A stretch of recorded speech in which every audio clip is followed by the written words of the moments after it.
I was wondering, the last time you went to Denmark, it was in November last year. You were supposed to. Yeah, I know. And that was the truck strike. Yeah. Do you remember that day? Yes, I do. I was really disappointed because, and I'm not just saying this to kiss your ass or to kiss the people here in Denmark, but I really like Scandinavia. Being that I'm a half Icelandic and half Russian, it just seems to me like these are my people. I mean, these are the people that I feel comfortable with. I mean, not that I look Scandinavian, but I just like how things are done here. So when I was told that we would not be coming to Denmark, I was really, disappointed because I heard that the show was going to be sold out. And I was like, our fans are going to hate us now. They're going to think that we just blew them off. But there was a stupid truck strike in France, and it somehow made its way to Denmark. And we were afraid of A, not being able to make the show at all, and then B, not being able to get out of the country after making the show. So we knew that we would have to make up the of the show at some point, which I don't mind, and that's why we're here tonight. And lastly and leastly, I hate days off. I think they're really boring, and so that was just. Where do we have a day off after that? I forget. Maybe in Austria, was it? Something like that.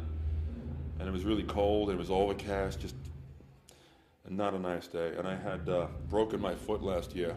A case fell on my foot, and I couldn't walk around anyway. So I was just in this hotel room watching shows in German and Russian and shit like that, trying to learn curse words in every language. I learned none. Okay. Couldn't tell which ones are the curse words. Okay. But what did you do that day off when you were supposed to be in Denmark? Austria? I think I went Christmas shopping. Do never ever go Christmas shopping in Austria because it is so incredibly expensive. Yeah.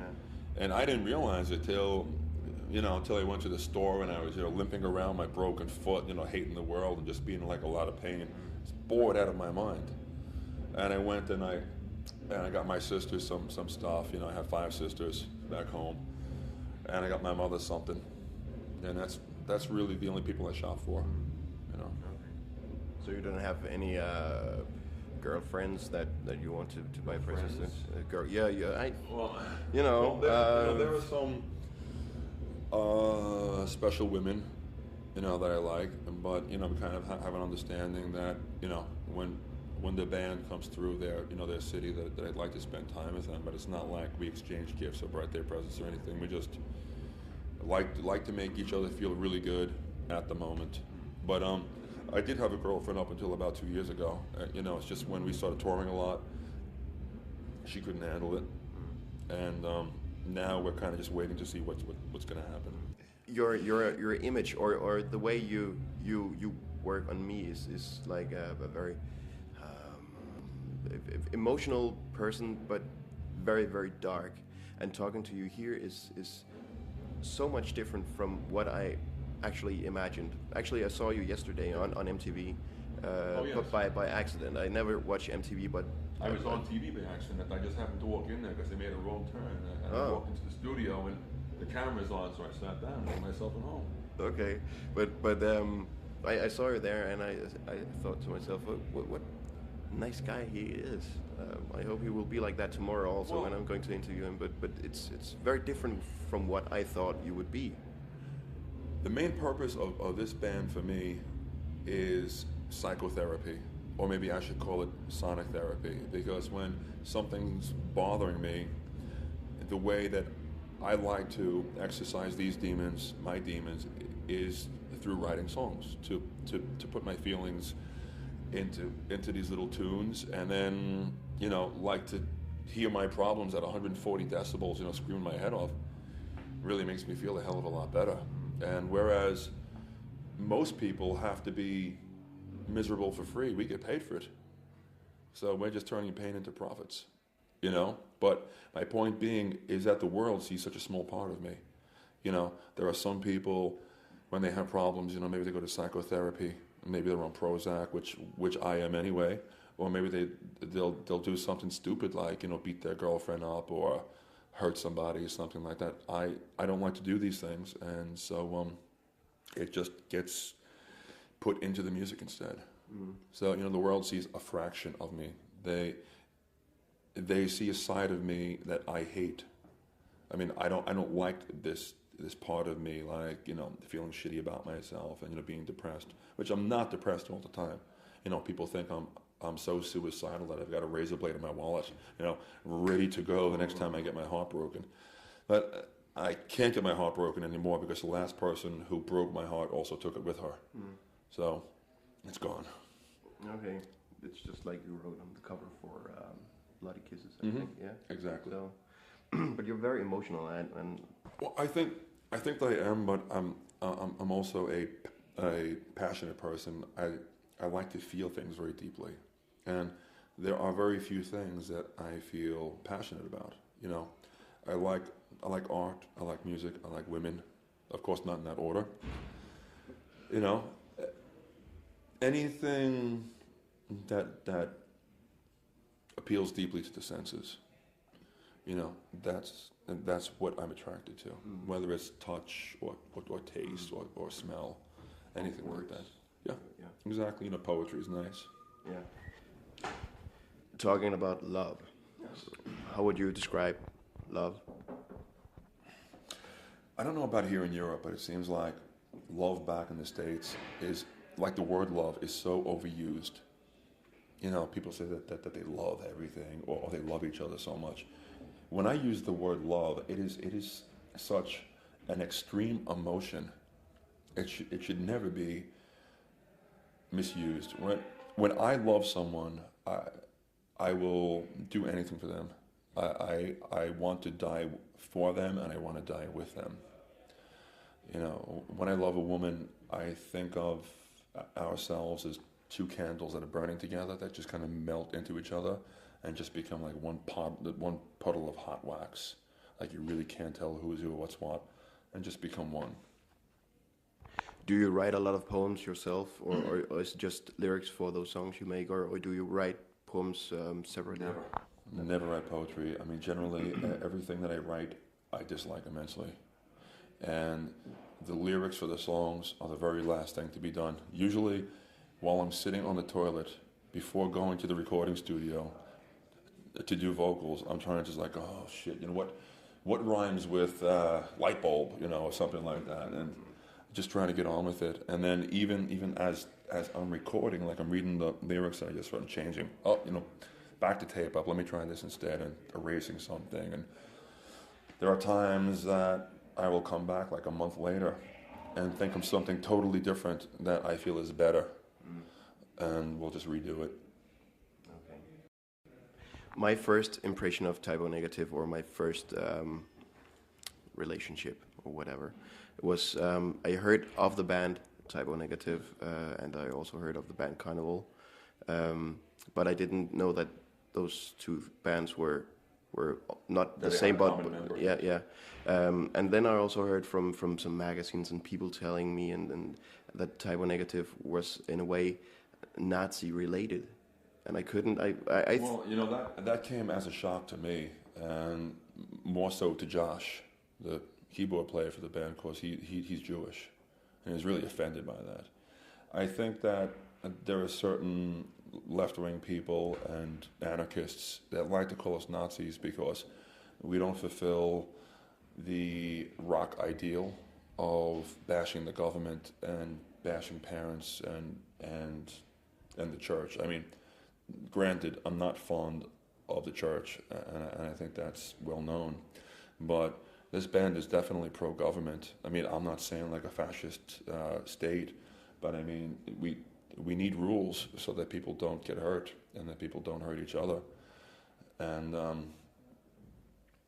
from time to time when I'm asked questions and I answer honestly, people don't like what I have to say.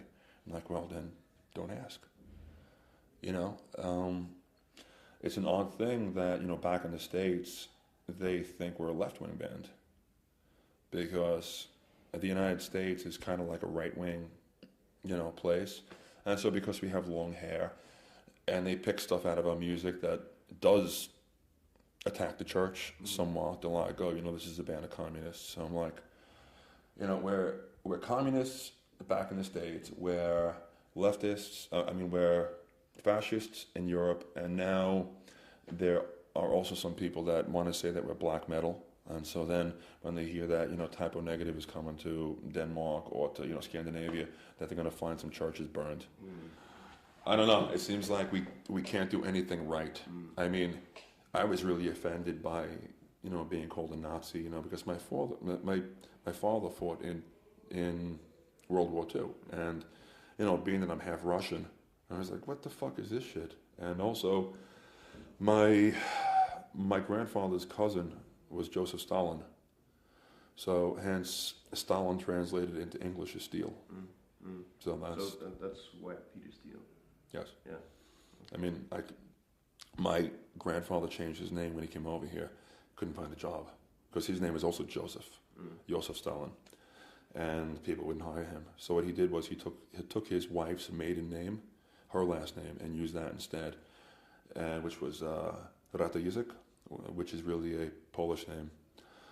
And so I changed it to Steele.